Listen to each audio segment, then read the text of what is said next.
Going on, dudes and dudettes? So yeah, even though I talked about JJ Redick yesterday, I was kind of hoping to put this in a video later, collecting a lot more of like Duke, Lakers, and Chargers stuff. But of course, that news was a little bit more breaking, so I did a separate video of that. But I will talk about Duke Athletics naming JJ Redick as one of their 2024 Hall of Famers for the Duke college, which is pretty cool. So it's kind of weird that it took as long, especially because he's been gone for quite a while and did so much good while he was there. But maybe there's like a certain amount of time you have to be away from school or something like that, kind of like how the NFL is. I think it's like after 5 years after you retire or something like that. So either way, well deserved, perfect timing, because that came like a week or so before him officially accepting the Lakers job. And I guess whenever they're going to be playing at Charlotte, hopefully they'll time it up correctly and he'll be able to go down there and there won't be, mess up during the season. But maybe it could also be during the off season too if you get that acknowledgement. But either way, big congrats to the new Lakers head coach, JJ Redick.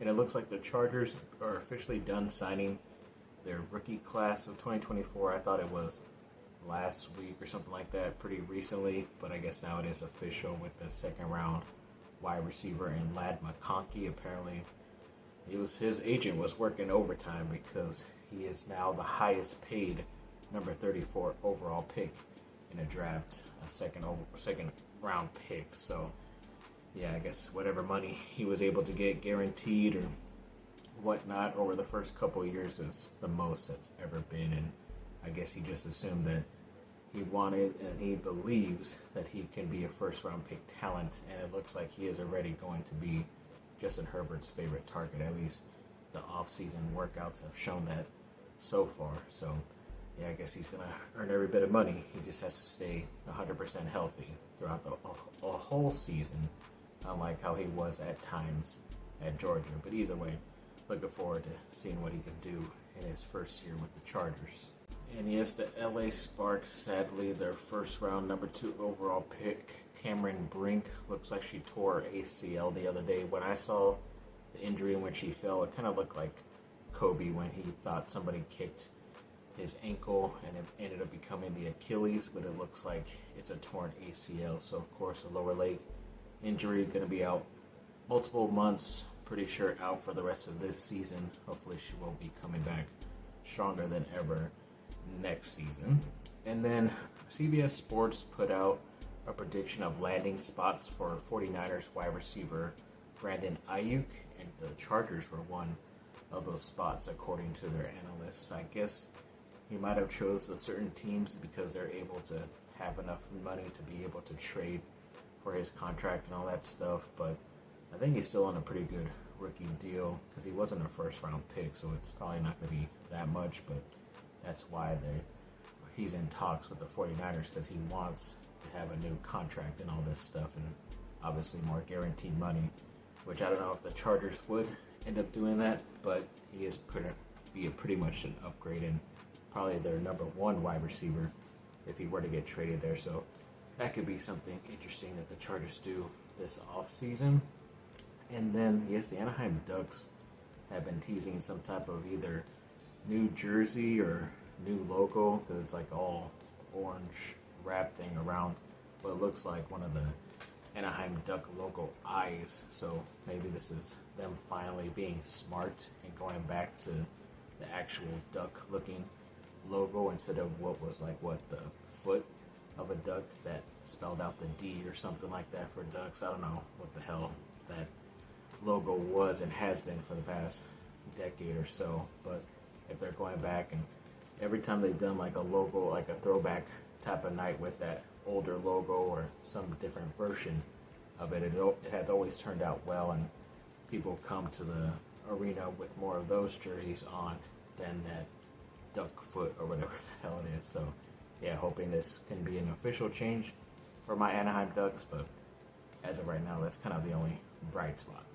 And the Duke social media team put out a couple more things that Jason Tatum was able to accomplish with this finals run, so I want to get through it. I might have said one of these before, but hopefully this will be the official done doneness of Jason Tatum's accomplishments and the Boston Celtics' accomplishments of winning the NBA title.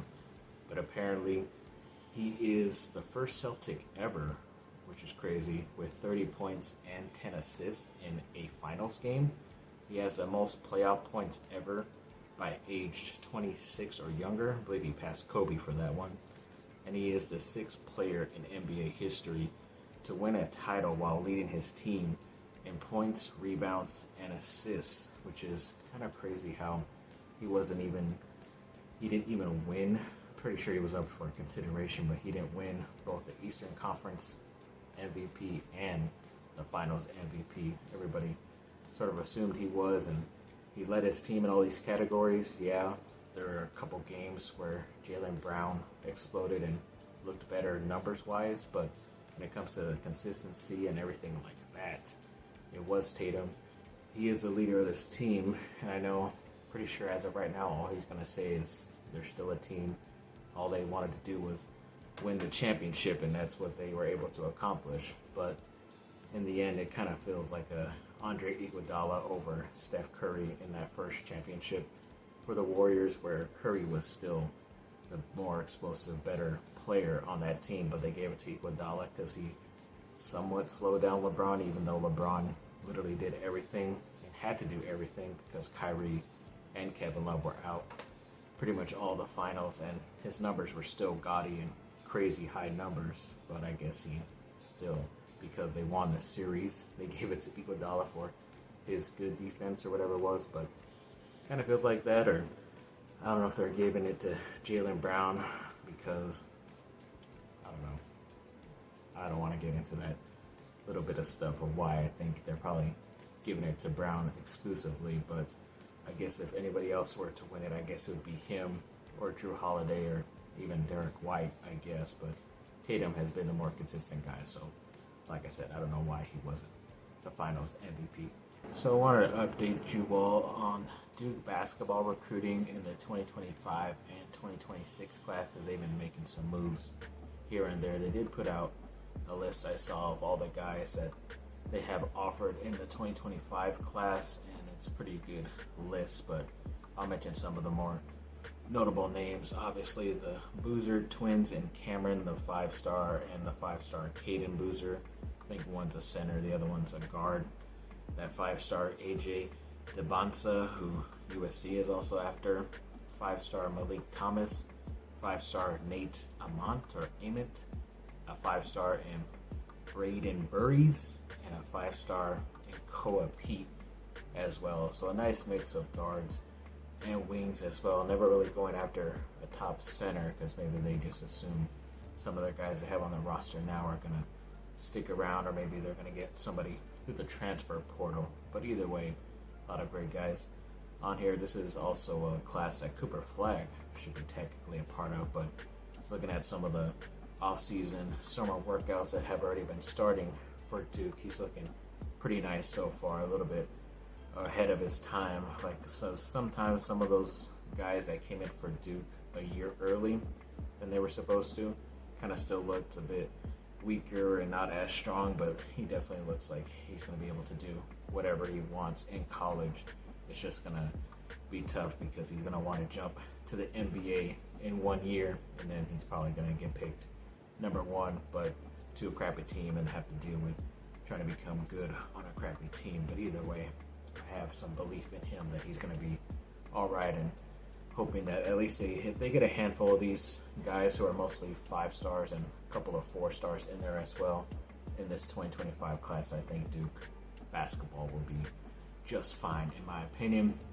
And then speaking of that 2026 class, yes, a lot of guys they have talked to and recently have offered scholarships for, but yeah, it comes to a lot of these 5-stars as well. And Jordan Smith Jr., another 5-star in Caleb Gaskins, a 4-star in Mika Murianen, hopefully I'm saying that correct, a 5-star Caleb Holt, another 5-star in Brandon McCoy Jr. So yeah, those are some of the main guys that have popped up recently on social media that supposedly Duke has looked at and maybe hopefully offered. I know they definitely talked to all these guys, but it looks like there's definitely some offerings and maybe setting up some unofficial visits at some point in the near future. I think one of the guys, like another 4-star Henderson, or I think something like that, in the 2025 class, he set up a visit in the fall, but hopefully some more of those guys will set up visits later this year, and I'll be able to talk about that at some point in the near future. But yeah, definitely some very exciting stuff for the Duke basketball recruiting classes in 2025 and 2026. And it looks like Lakers and some teams are one of the fewer teams that are interested in actually moving up into the draft to get a higher draft pick. A lot of these teams are looking to go back because they don't really feel a lot of these players are going to be able to help them right away. Not a lot of stars, but the Lakers and other teams that like Miami are looking to move up to try to get one of the better top end players in this year's draft to be able to help them out. I know they're looking forward to having like a center to help out Anthony Davis so he doesn't have to play the 5 spot a lot, but they could also use a couple wing and 3 and D type of guys, maybe even a good enough point guard as well. That's why I would like Isaiah Collier from USC, who LeBron has seen live play and all that stuff while watching his son at USC.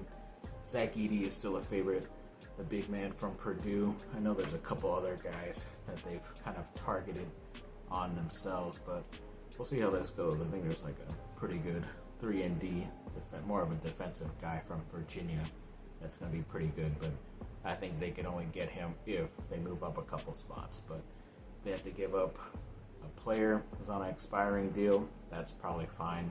If they have to give up more future good draft prospects, like draft picks, then I don't think they should move up. They should just stick and pick whoever and see what ends up happening. But that happens next week, so it's going to be a pretty big, crazy week for myself already. So yeah, looking forward to seeing what happens during the draft. Thanks for watching, people. Like and subscribe. Comment down below. Let me know what y'all think.